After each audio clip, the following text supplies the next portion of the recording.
Good evening and welcome to the second Public Information Center for the Galt Core Heritage Conservation District study. Thank you very much for joining us this evening to learn about the results of the study and to share your feedback. My name is Abraham Plunkett Latimer and I'm the City of Cambridge's project manager for this project. And I'm joined by my colleagues Deanne Priest, a policy manager, Matt Blevins, acting development manager for the City of Cambridge, Greg Elgie, who is kindly assisting us with technical support, and Briar Allison, the County Council Committee Services Coordinator. Please note that Ms. Allison is here to observe and advise on procedure only.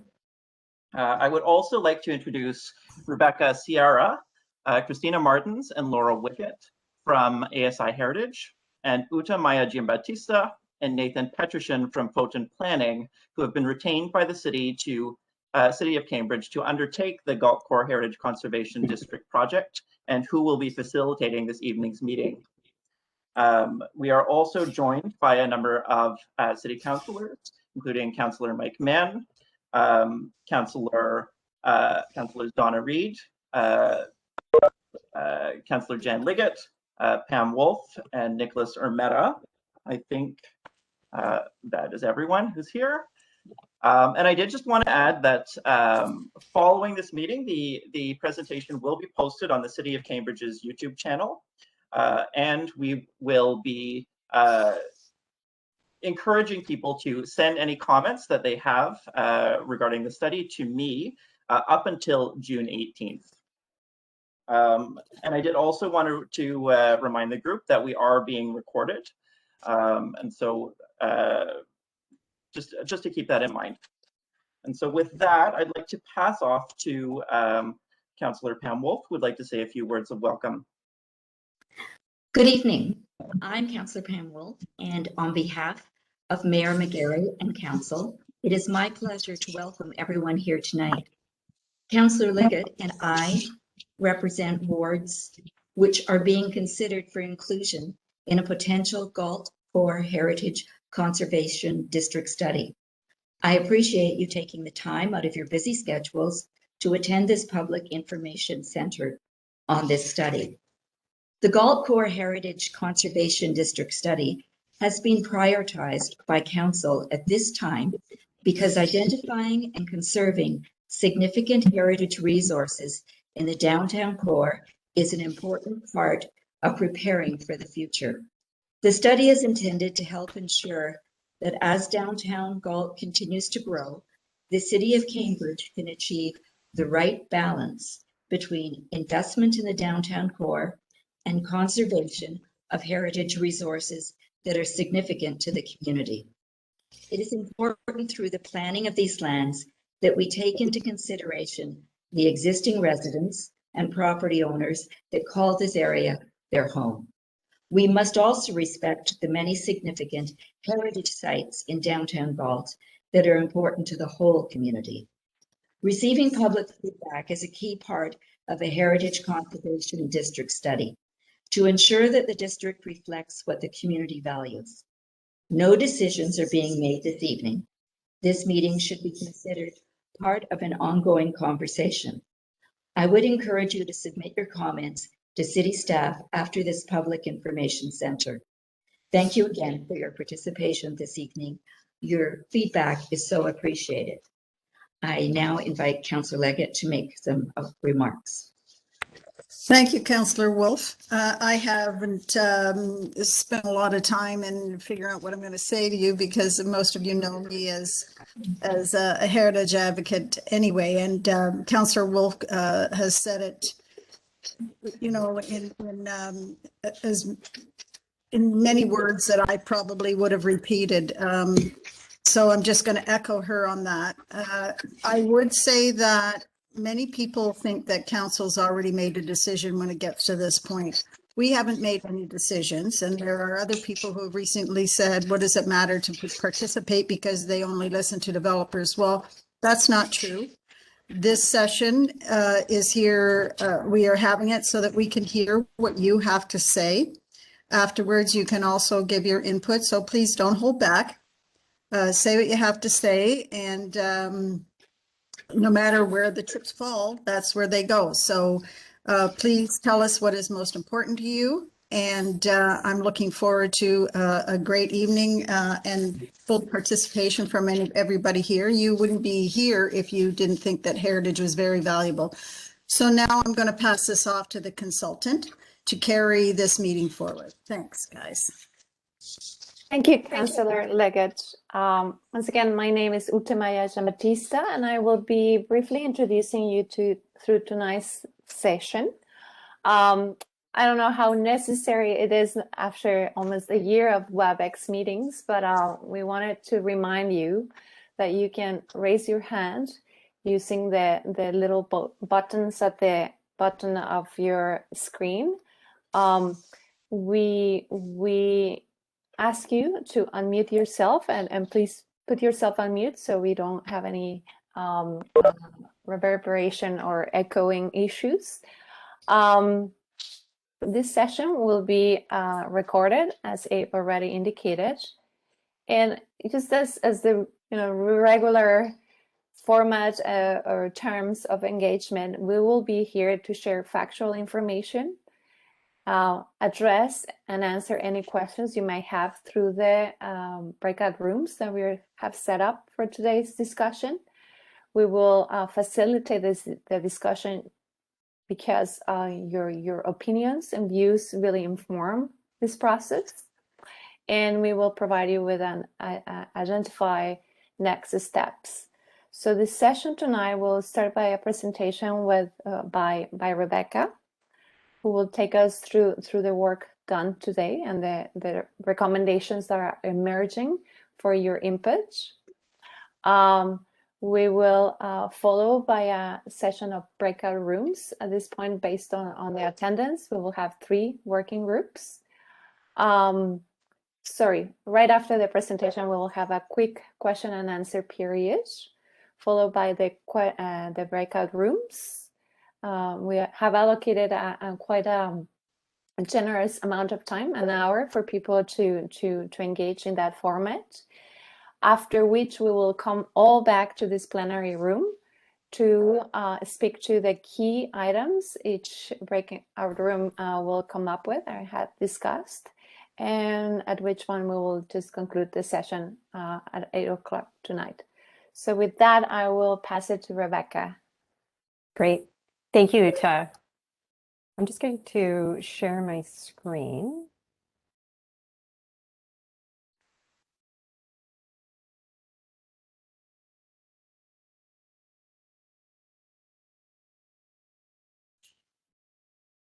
Can everyone see a presentation in front of them? Excellent. Great. I just want to make some introductory remarks before I launch into the presentation. And at that time, I'm going to turn my video off to save my bandwidth, so there's no lag in the presentation or in my voice. So first of all, good evening and thank you for coming tonight. So as Councillor Wolf and Councillor Leggett already said, we're here tonight to have a conversation. And first, we will share results and preliminary recommendations from the Galt Core Heritage Conservation District study that has been in progress over the last several months. We will then answer some general questions that have come into us for response. And then we want to hear from you in smaller breakout rooms. We want to hear your reactions, your feedback, and your insights on the study's preliminary findings and recommendations. The work has not yet been finalized, and therefore tonight is an important feedback opportunity to channel the results of tonight's conversation back into the work as appropriate. And tonight really builds on a series of consultation events that have been occurring since February. They have included conversations with the public, property owners, and the Municipal Heritage Advisory Committee. These have occurred as roundtable talks, open sessions, formal public information centers, and through online surveys. So thank you very much for coming tonight and continuing this important conversation about how we move forward with further protecting the downtown core's collection of heritage assets that together create a unique and incredibly special place.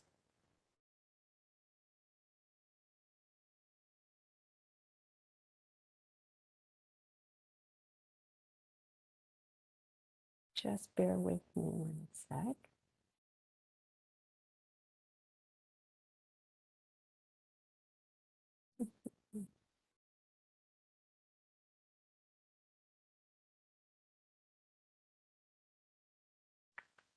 Sorry, everyone. I'm just trying to figure out how to turn my video off.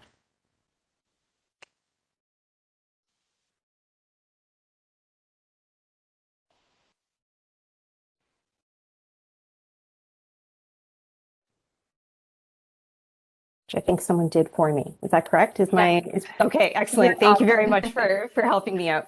So our format for tonight is to present study findings and then address general questions and comments that have been submitted by members of the public or by tonight's attendees. And then we want to move into smaller groups to hear your feedback on really some key questions about whether or not the downtown's significant themes have been captured and whether the features that express those themes are delineated in the boundary that we've proposed.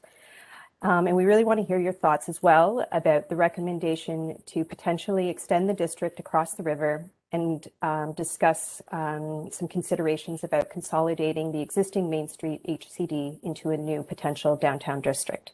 Then we will come back together, share what we talked about, and confirm next steps in the project. Before we discuss the study's key preliminary findings and resulting next steps, it's first important to review how we got here tonight. Our team was retained in January 2021 by the city to complete an HCD study. And this is the first formal step towards creating an HCD under the Ontario Heritage Act. But this step forward has really been many years in the making. And while that may seem like a long time, it's quite typical, as these are not easy protections to put in place. These are challenging issues to resolve about what is important, how you put a boundary about it, and around it, and there are always a lot of different visions about how to manage change in a downtown area. As early as 1981, a detailed heritage study was completed by Paul Dills that assessed the city's heritage assets. This study highlighted the downtown core and surroundings as containing a rich and expansive range of heritage assets on both sides of the river, with these assets forming multiple unique heritage areas. And the 1981 Dills report talks about Galt's historic core straddling the river and comprising the community's former industrial, commercial, and civic areas, and with an adjacent but clearly distinct residential area in the northeast referred to as the Northern Hill, which was developed between the 1850s and 1880s. On the heels of that 1981 study came the Main Street HCD in 1985 as an incremental first step, protecting the block of buildings consisting of 11 properties on the south side of Main Street between Water and Ainslie. Then later in 2005, the city implemented the Dixon Hill HCD on the west side of the river, applying to city-owned lands such as roads and parks. And in the years since and between, the city has been pursuing a series of individual property designations and register listings in the downtown core. These years and important accomplishments show us that the city has been engaging in a very important question for many years, and that is, how do we protect the downtown's significant grouping of heritage features? There's never been a shortage of heritage material in the downtown. Rather, I think that there has been a challenge in figuring out how to put a boundary around it and how many areas to identify, and to identify areas that are intact still and which tell Galt's important stories, and then developing consensus about how best to manage these areas. This specific question of what and how do we conserve in the downtown core emerged with renewed interest in 2006, when the province of Ontario designated the downtown core as an urban growth centre. It's an ideal place for people to live, work, and visit, a place well poised for intensification. It has scenic amenity. It is a mixed-use area. It has walkable streets, will have transit infrastructure in the future, and has charming and beautiful old buildings, a wonderful array of scenic views, dynamic open spaces, and landscape features. The city looked at the downtown core again in 2008 with its Heritage Master Plan. And this document highlighted the east side of the river and its commercial and civic buildings and architecture and views as important elements to conserve. But that study did not propose detailed boundaries for protection, but recognized that Cambridge has a rich range of heritage character areas and nodes. On the east side of the river, the master plan focused on a very large area from Concession Street to approximately Thorne in the north and easterly to approximately Oak Street as containing a wide range of heritage resources. And then in 2003, we came back downtown again, and the city developed urban design guidelines, recognizing that the 11 properties protected on Main Street in the Main Street HCD didn't quite capture all of the heritage fabric in the downtown. As a result, it created urban design guidelines to assist in managing change and conserving the heritage character of the downtown. And those guidelines focused on developing guidance to conserve the area roughly bounded by the river, north up to Thorne, east to Wellington, and down to Warnock Street. And this has led us to where we are tonight, completing an HCD study in the downtown and trying to wrestle with some very essential and important questions. Is there another HCD that should be created in the downtown in addition to the Main Street HCD on the east side of the river?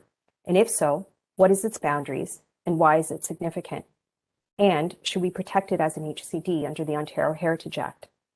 To do that, Council decided in July 2020 to initiate the study. And in January, the study commenced, including research, property surveys, and consultation. And we're now at a point where we're soliciting feedback on those findings. Recommendations will be made to Council in July 2021 approximately, and about whether an HCD should be established, and a specific boundary will be recommended. Council will then make a decision about whether to proceed with the designation. If Council decides to create an HCD in the downtown, a formal HCD plan and guidelines must be developed and in consultation with the public and private property owners. This plan will identify the district's objectives, why it is significant.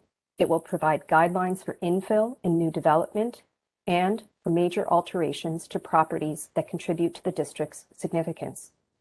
Adoption of this kind of plan is about managing change in an area.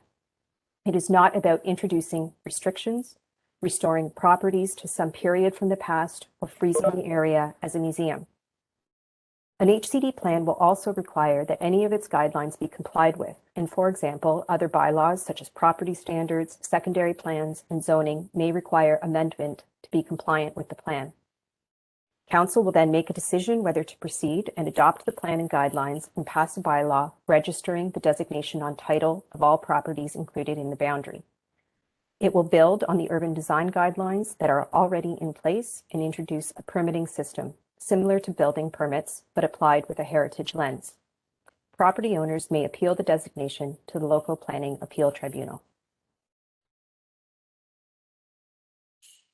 As part of the HCD study phase, the following tasks have been completed. We have completed historical research and reviewed numerous municipal and regional policies and plans that have been prepared over the years. We have engaged with the public, property owners, the Municipal Heritage Committee, and other stakeholders. We have surveyed close to 300 properties and their buildings, as well as streetscapes and landscape features such as views and circulation routes in the study area. And we have used this work to then analyze the existing character of the study area to see if it continues to express its significant themes and if it forms a clear and distinct district. Based on this analysis, we have recommended a preliminary boundary. We asked, where is the strongest, most cohesive collection of heritage resources that tell Galt's important stories and that provide it also with its contemporary valued character? We then developed a statement of significance to describe the area's importance and those features that express those values. And finally, we will be recommending objectives for a future potential Heritage Conservation District plan in the downtown core. I want to first review how we've been engaging with people during the study. This is our 6th engagement event. We received a lot of really excellent feedback from the public, stakeholders, nearby residents, and property owners between February and April. This map here shows the results of some of those conversations. We consistently heard about how everyone values the downtown and its heritage fabric and see it as a tremendous strength and opportunity. There were, however, lots of different ideas about the portion of the downtown area that is important and which tools should be used to protect it. Some groups and individuals are concerned a district will impede intensification and introduce unnecessary regulation. Others are concerned that growth will impair the downtown's charming character. And then there are lots of ideas about the size and shape of the area that should be protected, as you can see on this map. Some thought it should be much bigger than where we started with. Others said smaller. Others said more east-west, less north-south. Where everyone came together was around the need to celebrate the core's heritage and that any district needed to capture the interplay of views, circulation networks, and development patterns across the river, particularly at Main Street. I now want to walk you through a summary of the research and analysis that's been completed. The report we are working on is nearly 300 pages, so this is really an overview of a lot of material. The first part I want to walk through are the area's key development patterns. Not everything that happened historically in Galt, but those themes and land use patterns that were first important in Galt's historical development and which continue to be expressed today through buildings, streets, and landscape features, and in a quality that is robust, well-preserved, and complete, and which together express an area's significance. So our starting theme is the Grand River and the picturesque and pleasing setting it created for a new town. It provided all the basic necessities for settlement patterns, with Mill Creek and the Grand River becoming a key first site in Galt, where Absalom Shade began his operations in the early 1800s. It was from there that the town grew in the basin-shaped landscape of the Grand River, creating a strikingly picturesque and pleasing setting for the site. This quality would be written about as early as the 1840s, reinforced in the 1880s, and fully marketed by 1902 with the publication of the picturesque and industrial Galt. This setting, characterized by the ridge lines of the valley, hemmed in the town's development pattern and contributed to a distinct development pattern on both sides of the river. This setting remains today, with the area's shifts in topographic character and shifts in vegetative tree canopy on the edges of the downtown core. These scenic qualities linked to the Grand River continued to characterize the downtown into the later 19th century. A visitor describing the thriving town in the 1890s described it as having a gladsome look about it, with its array of chimney stacks and churches. These visual qualities continue today through the downtown's architecture, layout, and visual characteristics. The downtown streets layouts provide multiple access points to the Grand River and many scenic views of the opposite bluff. Bridges across the Grand River, particularly at Main Street, provide scenic views. Public open spaces, some of which date to the 1830s, contribute to the downtown's aesthetic quality. They are sites of community gatherings, ceremonies, recreation, relaxation, and commerce. And there are many buildings which display a unique Scottish masonry technique, high craftsmanship, and color matching associated with local granite linked to the Grand River watershed. Another related characteristic that sits alongside Galt's historical and contemporary quality as a beautiful riverside village was its function as a regional hub in the 19th and early 20th centuries. This function shaped the type and texture of buildings and features that would emerge there. For example, Galt was Dumfries Township's most populated community, a flourishing industrial base until the late 19th century. The area's patterns of waterways, roadways, and trains connected the surrounding countryside with the downtown farmers market as a place of agricultural trade, and this pattern continued until the late 1930s, marked by the commissioning of the last major public building, the Galt Letter Carrier Depot on Water Street in 1934. This pattern would be reinforced again in the downtown when City Hall came home to Dixon Street in 2008.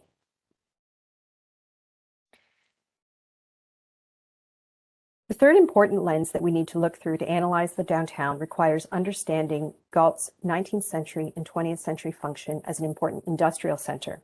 In 1881, the Illustrated Historical Atlas of Waterloo County described it as the most important manufacturing town in Western Ontario.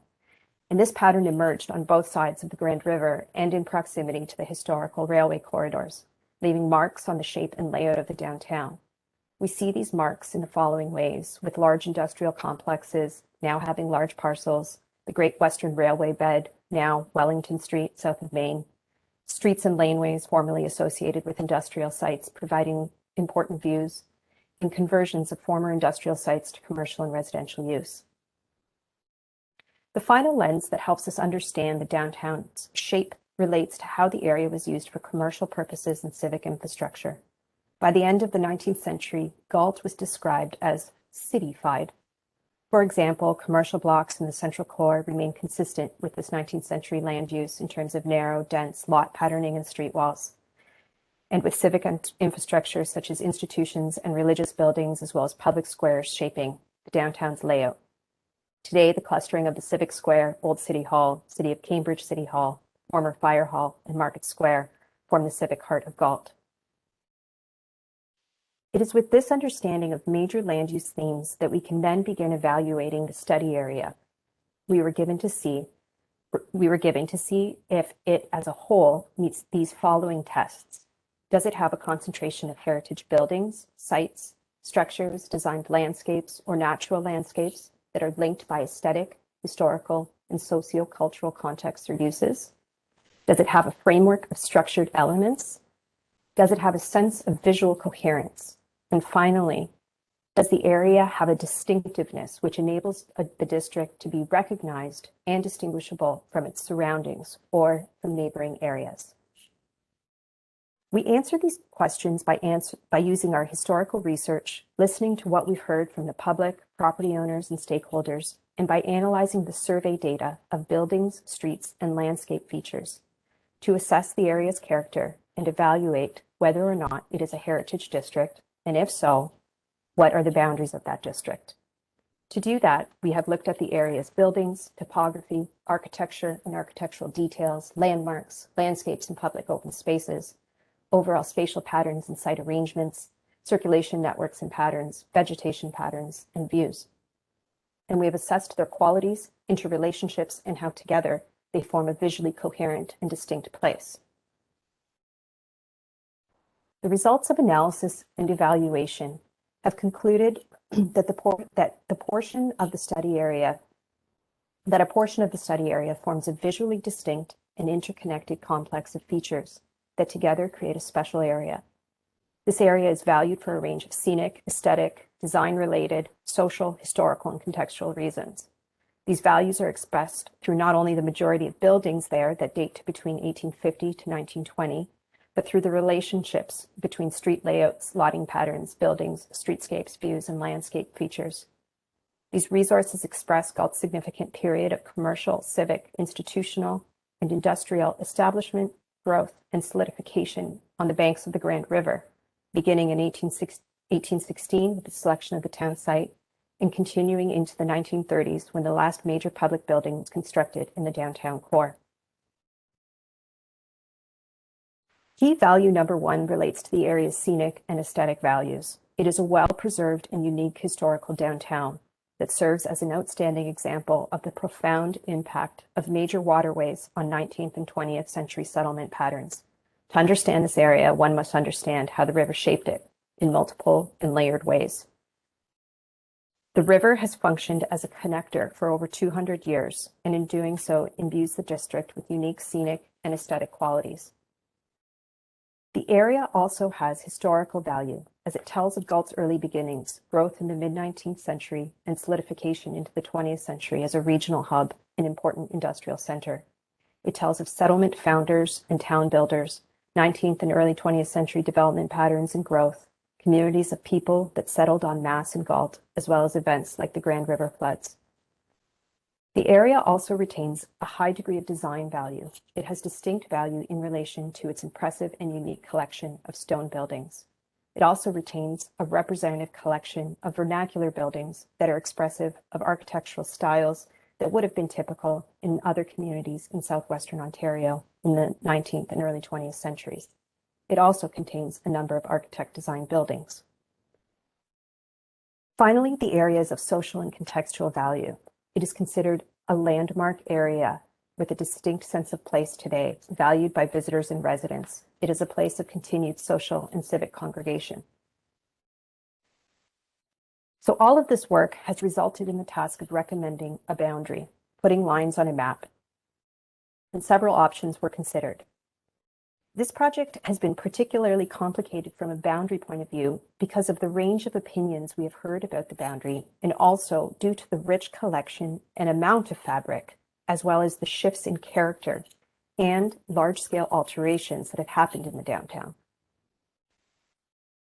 In the end, our recommended boundary has pulled the boundaries north and south from the north and south of the original study area to create a very focused boundary around the area's core collection of interrelated commercial, industrial, riverside, religious, and civic assets that together have high degrees of integrity, relate to the historical themes, but which also have a strong sense of visual and physical coherence and interplay, as well as a distinctiveness from their surroundings.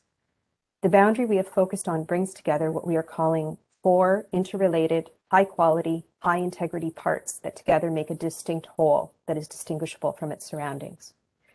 These parts include the Civic Square on Dixon Street, with its iconic landmark buildings, significant views, and flexible community spaces, the commercial center built on the spine of the Main Street HCD, and which includes the primary scenic connector across the river and provides high-quality visual experiences, as well as an evolved industrial node that brings in the formal industrial river frontage and the former Galt Knitting Company, for example, as well as workers' houses along Warnock Street.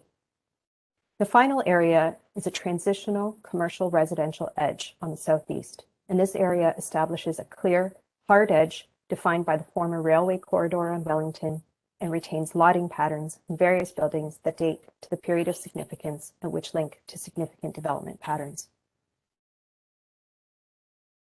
In sum, we feel that this is the strongest boundary that is supported by the research as well as our experience working on HCDs in other places. If your boundary is too small and it's not important enough. If it's too big, the district loses its thread, its distinctiveness, and its coherent framework of structured elements. We've also recommended that the city look at the very interrelated elements just on the other side of the river, pending further research and consultation with property owners and direction from council. Nearly everyone we talked to has pointed to Queen Square and the collection of religious, industrial, and commercial buildings on the West Bank as a key part of the historical core, distinct from the Dixon Hill residential neighborhood. Our research supports this idea that Galt's beginnings involved an interconnected development pattern across the river, and it's this very relationship that continues to imbue the downtown with important views, circulation routes, and high-quality visual experiences. We have also excluded the residential areas to the north and south, not because they are not important, but because their composition represents a notable change in character or coherence. The northeast residential area particularly speaks to a broader residential pattern that was connected but distinct from the commercial core. This analysis was first put forward in Paul Dills's 1981 report as he defined this area distinct from the downtown core and reflective of a particular residential development pattern north and south of the Brow. While not recommended for inclusion here, our work finds that the northeast residential area may be better suited to be looked at as its own HCD or through a series of individual heritage protections. In the southeast area, urban design guidelines might be more appropriate, as there are a few blocks of residences that are disconnected from the HCD boundary by relatively obtrusive changes and alterations. So that brings you to the conclusion of my presentation. If someone could help me turn my video back on, I would really appreciate it. I have too many screens in front of me right now to figure that out. But thank you very much for coming on this journey with me tonight, reflecting on the last 40 years and working through the great deal of technical work that's been done since January. I'll now turn it back to Uta to bring us through the next portion of the evening. Thank you, Rebecca. I'm still trying to figure out if I can, as a co-host, turn your screen on, but maybe I will ask Greg to help us. I've got it. Yeah. Okay. Now there. Hi, everyone. Sorry about that. Thank you for your patience. So thank you, Rebecca, for that very comprehensive description of the work done to date. So before we jump to the breakout sessions, we have curated some questions to help manage the range of interest and expectations of all in attendance. These questions are based on feedback received to date on the recommended boundary, questions from other sessions, and questions directly posed to the city throughout the process. We hope that answering these questions will also help you in your further discussions through the breakout rooms. However, if there are more specific questions, I will remain in the plenary room and will be happy to address them. Abe will also be available available to receive questions by phone or email. And we're asking all interested citizens and property owners to continue to share their feedback until June 17 via email and phone. So with that, let's jump to the questions. So Rebecca, why has the boundary changed from the study area boundary? And why does the recommended boundary exclude residential areas? I think you're muted, Rebecca. No.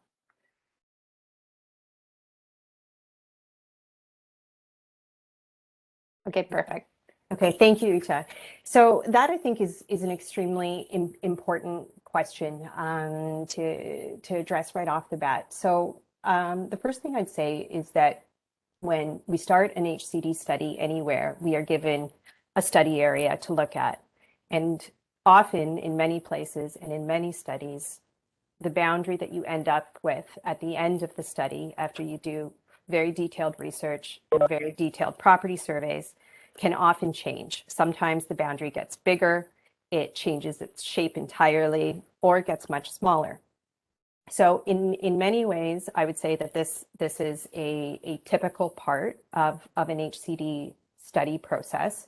The boundary that is often defined at the beginning doesn't have the same level of detail informing it that occurs and is required as part of a study. So that's one piece of context I want to share. The other is a really important part of the technical work that we do in making a recommendation for a boundary that we think will be very defensible and very strong moving forward for the city is to define an area that really meets the 4 tests that I talked about, and that is having a sense of visual coherence between it, interconnections between a range of features, and that it is clearly distinguishable from its surroundings. So the challenge here, as I said, was first of all, the range of ideas about boundary that we received from the public and stakeholders, but also the size of the study area we were given had a lot of parts within it, not all really well connected to each other for a range of reasons. Either parts had been changed in between them, that there were, large portions of parking lots between sections, or fairly significant alterations, or fairly abrupt changes in character. So that was the challenge that we struggled with, because at the end of the day, we need to say, is this place visually coherent? Does it tell a compelling, unique story particular to this place? And is there a sense of entry and exit? And while we think the study area we started with has a lot of really great buildings and streets and areas, the conclusion that we came to is that there wasn't a really tight thread across that entire area in a seamless way that would allow us to say, this is a really strong place. The study area doesn't conform totally to, say, the original plan of the town, which would be helpful if it did. So that's, I think, some of the considerations generally and more specifically as to why it's changed. And then in terms of the exclusion of the residential areas, that really came down to a couple different discussions and analysis that related to, in the Northeast, that area undoubtedly is very rich and has a lot of tremendous buildings and streets and features. However, and while it has some very old buildings that are of a similar age as the ones sort of closer to the river, it was part of a clearly distinct residential development pattern. So it was very tricky. We really want to hear people's feedback on that piece, but we excluded it for that reason of it being part of something else historically. I mean, it was connected for sure, but it's really telling a slightly different story, and it represents a sort of distinct change in character. And in the Southwest, similar but different reasons in some ways, that because of some alterations between that residential area in the Southwest and the core, it sort of had become disconnected, and there wasn't a really nice flow through to bring all of those parts together.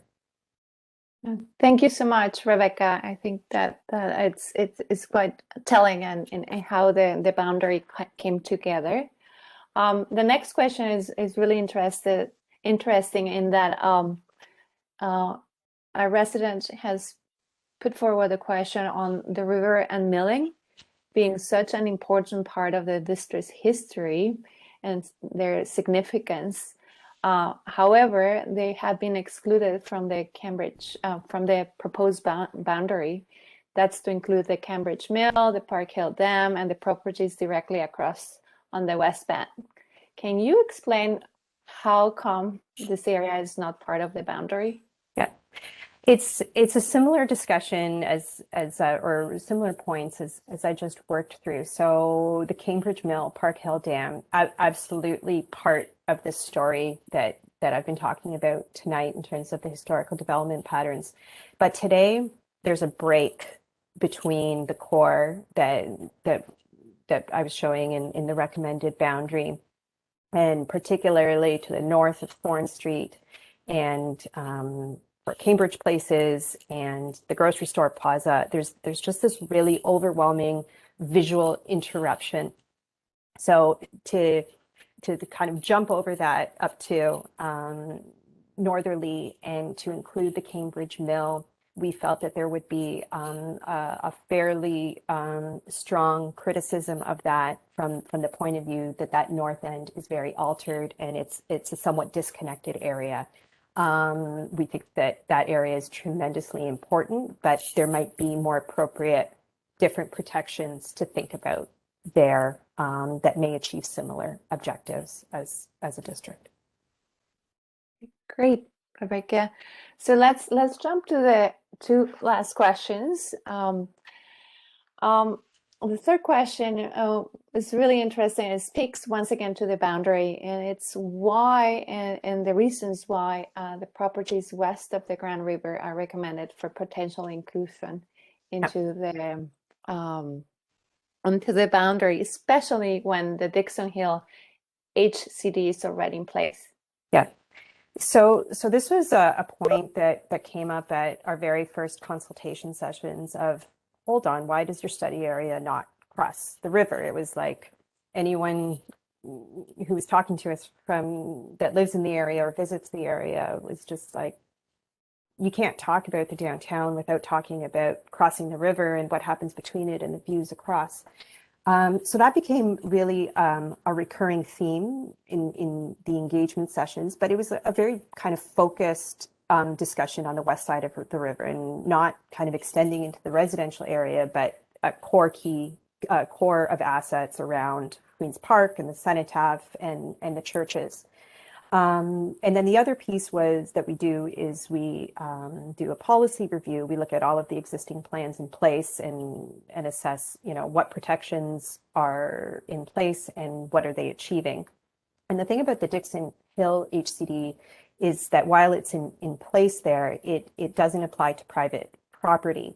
So that became another point of discussion in many consultations that, well, yes, sure, there is a heritage conservation district on the other side of the river, but is it going to be able to manage change in this kind of small node right on the river that's intimately connected to the fabric on the east?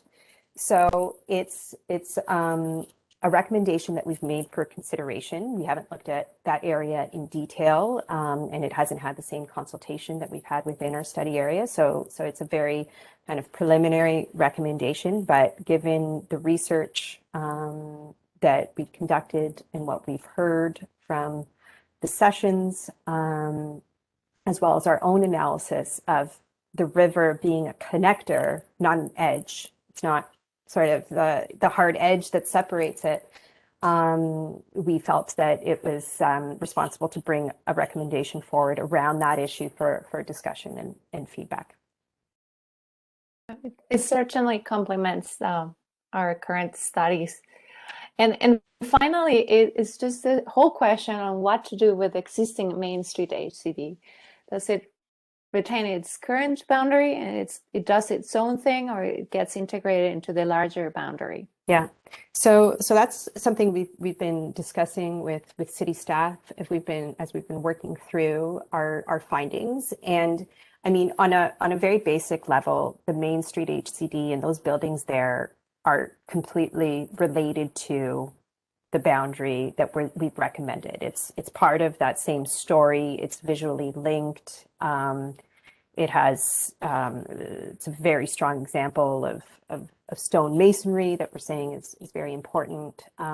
So on a basic level, the Main Street HCD makes sense to have part of this larger HCD should that move forward.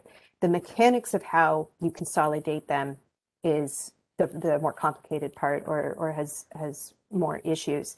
Because there's just some administrative processes you would need to go through. Overall, I mean, notwithstanding administrative processes, it would make sense to have one HCD rather than one within another that has a separate bylaw and a separate plan. It would be easier to manage. It would be easier for property owners if there was just one document that said, these are the guidelines for this entire area, and this is how we're going to apply them and streamline processes to support conservation in them. So overall, it would make sense to consolidate it, but the mechanics of how you do that with the bylaws is the more complicated part. Okay, well, thank you, Rebecca. I hope this brief overview provided everybody in attendance with some further information on some of the most pressing questions. So now it's time to really get into the breakout group session. The intent is to allow for smaller groups so we can all ensure that everybody has a chance to participate. You still can provide your feedback through the chat function at the bottom of your screen. However, it will be great if you can really participate in this session. Each session will have a facilitator and recorder from the city or the consultant team. And there will be two key discussion items. One will be on whether the boundary encompasses all the important places that make Galt unique, anything from building, open spaces, views. Is there anything missing? And are the proposed boundary parts, do they need to be enlarged or reduced? And the second question is on whether the Main Street HCD needs to be consolidated into one comprehensive HCD, and whether do you think extending into portions of the Dixon Hill HCD is something that needs to be looked into. So at the end of the session, I will reconvene at 7:40. We will have one member of your team or your breakout room to present to the rest of the plenary group, so we can have a glimpse of what your main discussion points were. So with that, I will ask Greg to please help us allocate people in the different groups. I will be dropping in at 10 minutes before the session ends, just as a friendly reminder. I hate how these things work when you have 2 minutes and you have to wrap up your ideas quite quickly. So I will come by at 10 minutes before the session finishes so you can start wrapping up. Thank you.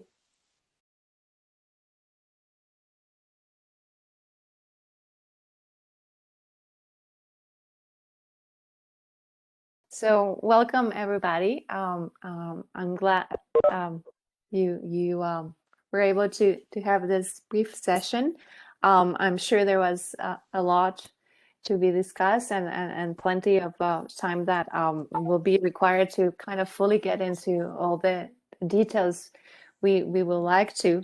But I think we will use this remaining minutes to invite a representative from each breakout room to really kind of provide the rest of the group with 3 of your main highlights, discussion highlights.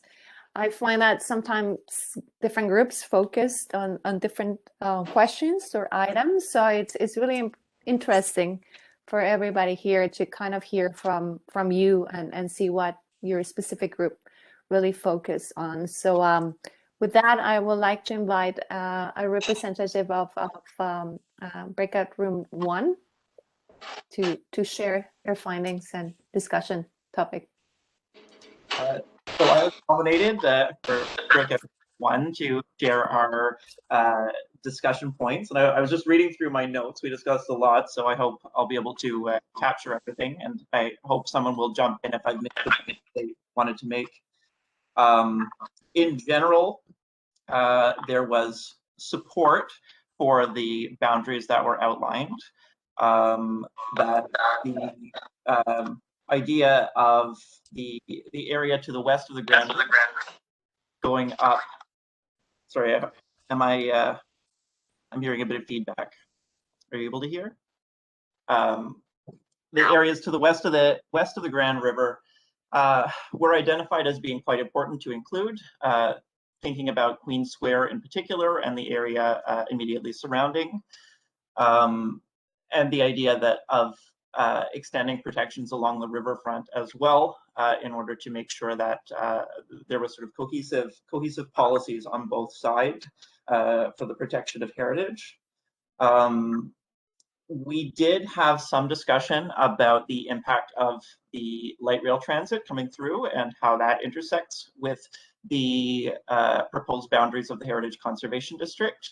And we also had a discussion about how it was determined that some new properties or more modern properties were included in the district, such as the old bus terminal, whereas other new properties, such as Cambridge Place, are not included in it, and discussed how that really it's about sort of creating a good balance between not being too restrictive on surrounding areas, but also, you know, making sure that properties that are likely to be redeveloped at some point will be redeveloped in a sympathetic way to the surrounding area and not have a negative impact on the surrounding area. We did hear from some property owners that are concerned about extending the river or extending the district to the west side of the river into the existing Dixon Hill area, particularly in terms of impacts on their ability to make changes to the property and potential impacts on property values. And we did have some discussion about logistics for potentially harmonizing the existing Main Street Heritage Conservation District with a new Heritage Conservation District, and also the existing Dixon Hill Heritage Conservation District with a new Heritage Conservation District. But in general, there was, it seemed as though there was quite a bit of support for the boundaries as they've been proposed.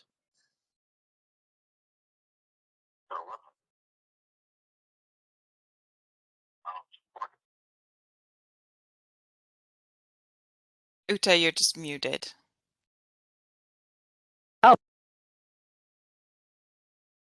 Oh, you're still muted. Okay.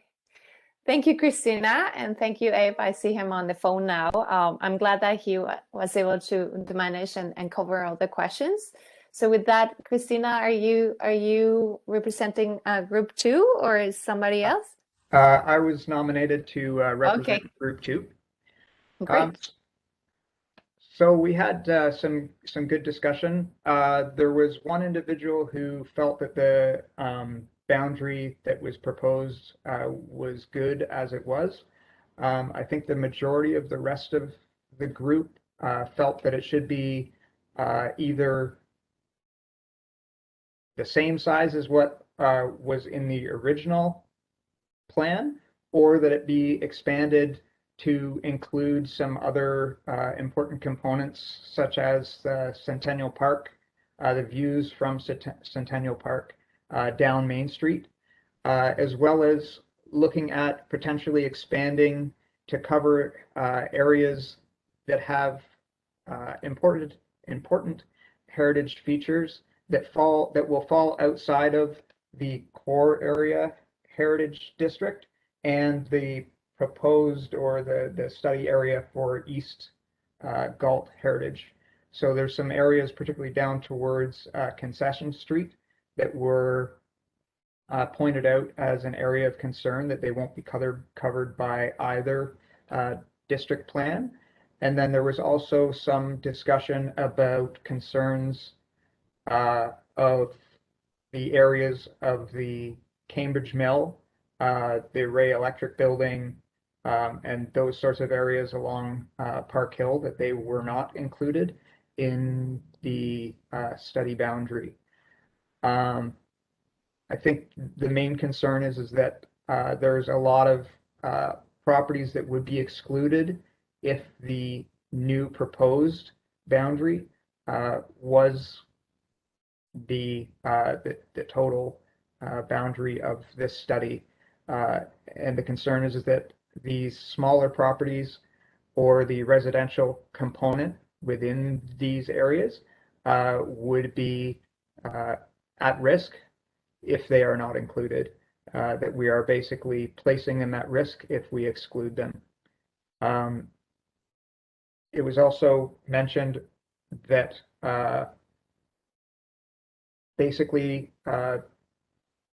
suggestions were made that the boundaries move further east at Kerr Street and Wellington all the way over to Shade, because there was discussion about the basin of the Galt core and how that kind of is the essence of what the Galt core and the village of Galt, where it originally sat, and it is still very visible to this day when you enter the downtown core from Highway 24, or when you're coming down Main Street, or when you're in Centennial Park. That these are all very key features that need to be protected. There was also concern about the West Galt Heritage Plan that's in place currently, that it only covers properties owned by the city, and that they wanted to ensure that the new district plan that would be put in place in the downtown core, that it would not only include city property, that if there is a district, that it needs to be both private and city-owned properties. Did I miss anything? Was there any discussion on whether to consolidate or harmonize the existing ACD with the surrounding future ACD? I don't think so. Okay, No. that's good. Thank you so much. Thank you for presenting. Uta, Yeah. Uta, sorry. Actually, one member in breakout room 2, Nadia, discussed the Main Street HCD, that from her perspective, it would make sense to absorb it into the future potential one, and it would facilitate sort of understanding of expectations for property owners, developers, and investors in a positive and impactful way, was part of her feedback on that question. Okay, perfect. Perfect. Anything else on group 2? If hearing none, I think I will invite group 3. Thank you, Ted. Matthew Blevins, Acting Manager of Development Planning. And I'm going to keep my video off. The dance classes are still going on upstairs, so want to conserve the bandwidth. In the interest of time, we had a lot of similar topics and discussions as first year rooms. Definitely highlighting the importance of the Cambridge Mill, that it should be included within the district. There was a lot of discussion as well about folding the existing Main Street HCD into the broader HCD, but only if there was careful consideration to make sure that there were no kind of loopholes or windows opened up during that process, to make sure that there weren't any accidental gaps. There's a lot of good discussion about the existing Main Street HCD and how it needed to be expanded, because it's not particularly effective the way it is. We also had good discussion about extending the boundary of the HCD north and south along the river's edge in particular. So I believe what was a fairly agreed upon northern terminus would be the rail bridge to the north, and then as far south as the Concession Street Bridge. There were some differences of opinion in terms of how broad east-west it should be, and apart from the river, sort of how large north and south it should be. Comments included protection of resources like Cambridge Mill, as well as looking at the development projects that are underway and being proposed sort of within the overall Galt core. And there's also an opinion put forward about having a more compact HCD, but with very strict and specific rules.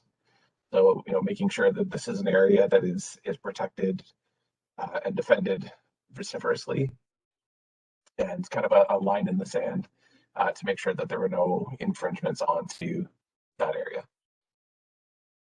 So unless there's anyone from room 3 who thinks that I've forgotten something important.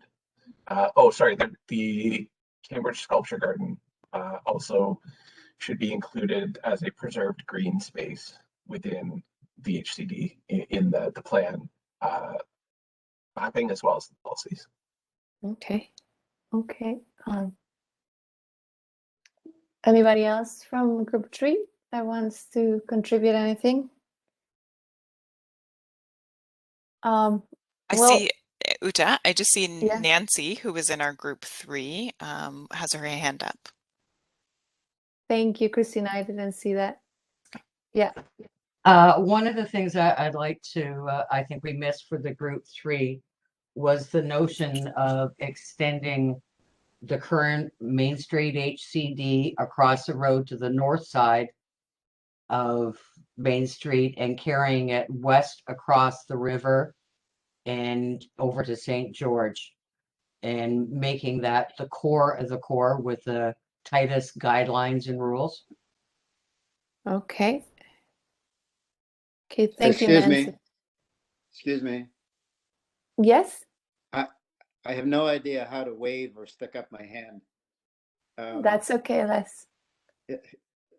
Which group was I in? Because I came in, I couldn't get in till late, so I have no idea what number I was with. You were in group 3 with us, Les. Ah, okay. Is it possible to add something or make a comment? Yeah, certainly. Okay.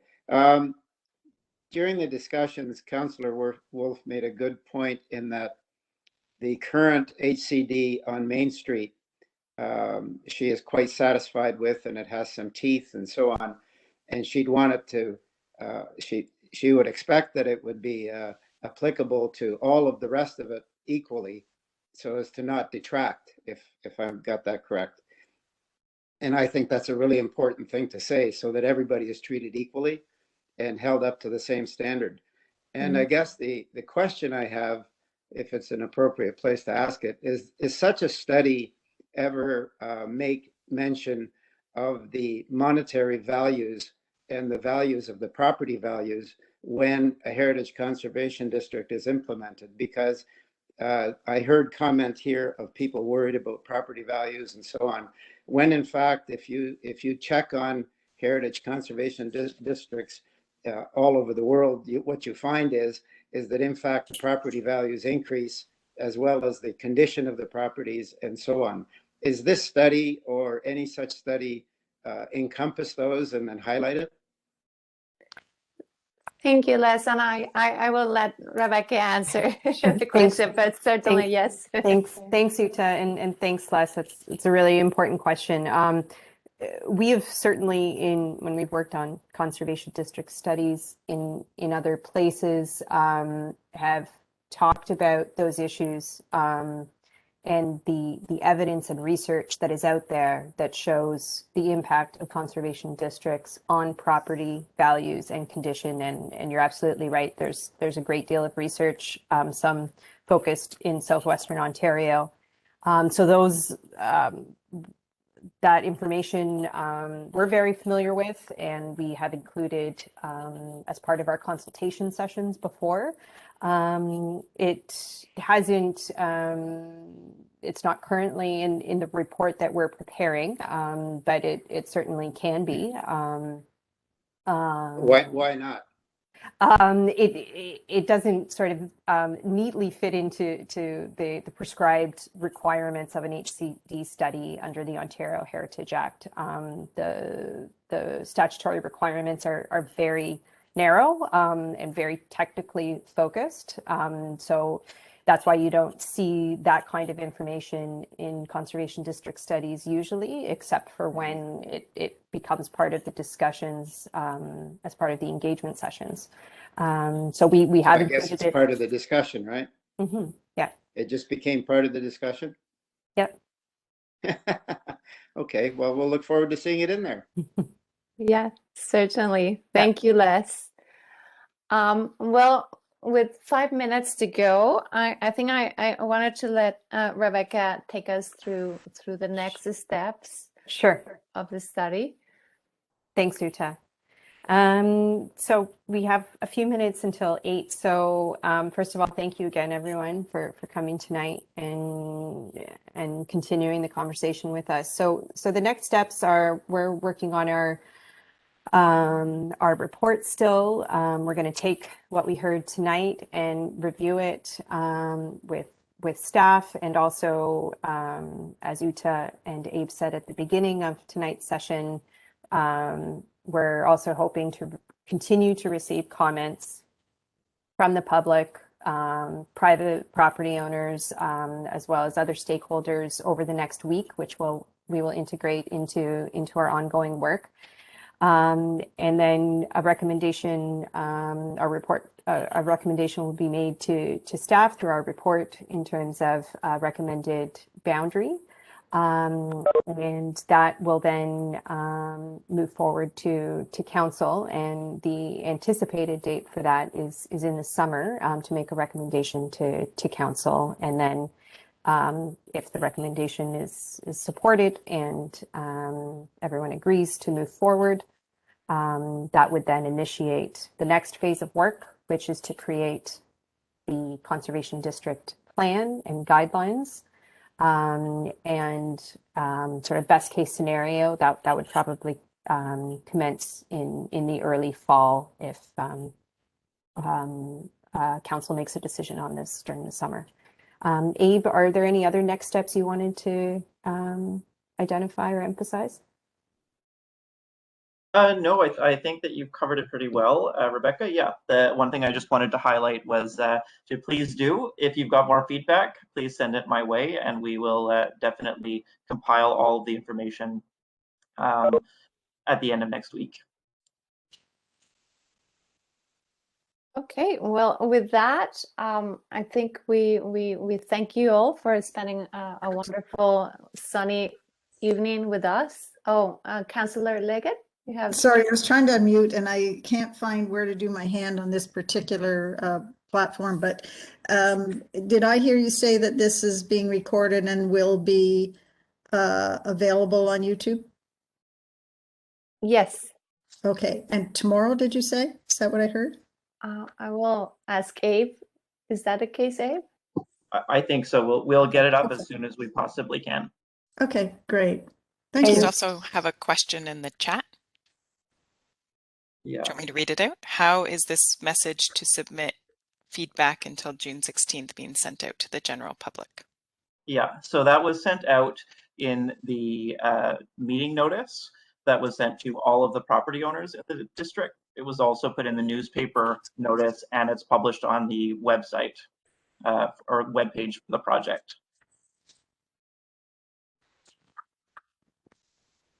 Okay. Any final comments, questions, Abe and Rebecca? I think we can let people enjoy their evening.